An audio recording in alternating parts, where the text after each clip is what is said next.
becoming immune to the goals that you set. So what this module is about is when we start to write down things that we want to achieve in a day, but say when we want to get out of bed early of a morning, but we hit our snooze alarm and we don't get up at the planned time, we don't go for the morning walk, we don't eat a healthy breakfast, we don't do this, don't do that. And what happens is we continually write down that we intend to do it, but we ignore it and just continue on with our day. And we become immune to the goals that we set ourselves. So I'm going to tell you a story about my morning routine and how I got immune to setting my goals. Now, when I read a lot of books, a lot of self-help books, and I like to do a lot of what they say to do in them, because if you don't action what you're told, then it's pointless reading them. So when I tried to implement these things, I'd just pick all 6 or 7 things that I learned out of the book and I'd try and do it the next morning. Now, the first morning it would be successful because I'm going in on a high. I've learned this new information. I know that it will benefit me in the longer term, and I do it for that day. I feel pumped, I feel accomplished, and I'm really excited about it. So as I'm going, it's all started well, I'm going fantastic. But 3 or 4 days in, that's when I'd really start to struggle, and I'd probably hit the snooze button, not bother getting up, and not bother actioning anything that I've planned to do that day. It was just a struggle. So I'd lose momentum and wouldn't bother with the routine at all. The night before, I'd write them down with the best intention to do everything straight up in the morning. I'd feel excited. I'd be keen to wake up in the morning and action all these things that I wrote down that I knew would benefit me, that I knew would help for my health goals and productivity. But the momentum was quickly lost after 3 or 4 days. And by doing this, I felt guilty, unaccomplished, and I thought, well, what was the point? And I feel like an imposter when I'm writing down the goals. As I was writing them down, I'd even say to myself, in my head, no, there's no way you're going to do that. And I'd start to talk myself down. So then my goals then became something that internally I didn't really believe I'd do it, because I kept repeating the same action of not getting up and not doing anything. It built the belief inside that I couldn't do it. So why did my morning routine fail?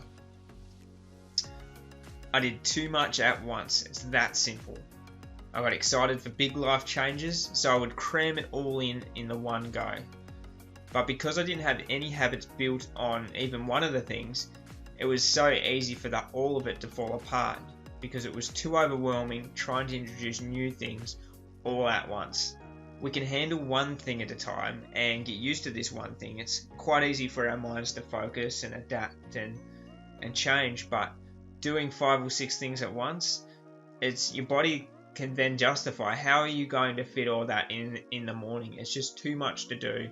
You feel tired, you're better off sleeping in, and it's easier to convince yourself to do that. And once you even sleep in that extra 10 minutes, then you start to say to yourself, well, I've already lost 10 minutes, there's no way I'll have the time to do the routine, so what's the point? And with this repeated action, we then become immune to setting the goals. Instead of building a productive habit, we end up building a habit of not doing things that we plan, not doing things that we intend to do, that we know will help us.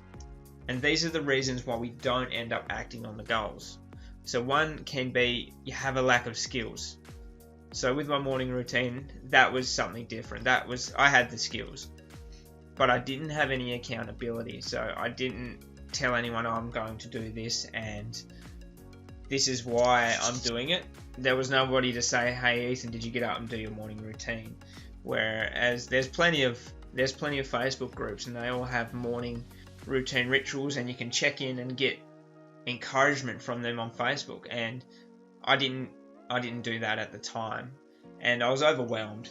For me, I was overwhelmed at the time. So by being overwhelmed is just doing too much at once, and your body is easily going to make the decision that no, I don't really want to do that. I don't feel comfortable doing all that. So why is it important for you to change your behavior now? So I'm going to compare apples to goals. So an apple, it's good and it's nutritious now, but it's not in the future. And it's the same with goals. If we wait, the more mold will appear, such as distractions, and obstacles, and they end up growing out of proportion the longer that you wait to go for the goal. If you don't eat the apple now when it's nutritious, it's going to be harder to eat when it starts growing mold and starts going disgusting. And it's the same with goals.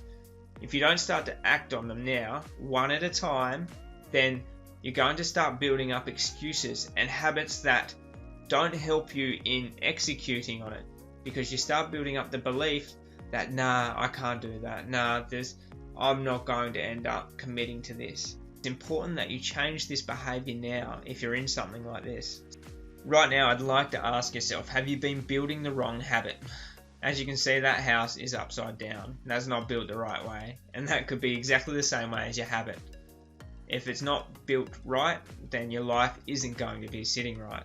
Now, identify if you've become immune to a goal. Is there something that you're continually telling yourself, yeah, I'd love to do that, can't wait to do that, but then you put it off. You find a distraction, you find an excuse, you put another obstacle in your way to say, nah, I can't do that, that's too hard. Ask yourself what you can do right now that's small so you can make progress on a goal. And then work out what you can do tomorrow that's small to continue the momentum, and then continue on after that. You don't have to take a massive action. Take a small one just to get the wheels rolling. Start getting yourself a little bit closer, and then the next day get yourself a little bit closer, and just focus on the one thing and work on it for about 30 days to really build up the habit. Start small, start with one thing and stick to it for at least 30 days. This is the way that you can start to reprogram your mind to say that, yes, I can do new things. I am capable. I will do what I wrote down. I will do what I planned.